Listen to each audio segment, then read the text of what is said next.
warahmatullahi wabarakatuh. Sampurasun kumaha damang mugia sadaya sehat walafiat. Abdi Naifa Elisia di 10 IPS 2 SMA Negeri 1 Jonggol bade masihan terang tentang COVID-19. Naon sih nu dimaksud COVID-19? Virus corona anu disebut COVID-19 mangrupakeun virus anu nyerang sistem pernapasan manusia. Aya oge gejala-gejala infeksi virus corona. Di antarana aya flu, batuk, muriang, pikeun sesak napas. Nah, kumaha sih cara negahna virus corona?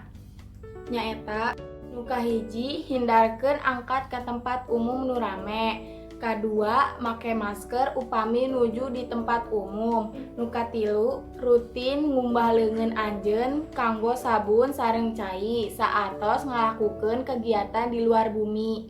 Nu kaopat, entong dicabak ramo sateu acan ngumbah leungeun anjeun. Nu kalima, panutup sungut anjeun ku tisu nalika batuk atawa bersin. Pikeun kasehatan sareng keselamatan babarengan, hayu urang nganggo metode 5 cara nu efektif pikeun nyegah virus corona. Rupina sakitu warta anu parantos didugikeun ku simkuring. Mugi ieu janten kanggo mangpaat sadayana. Upami aya kasalahan mohon maaf. Hatur nuhun.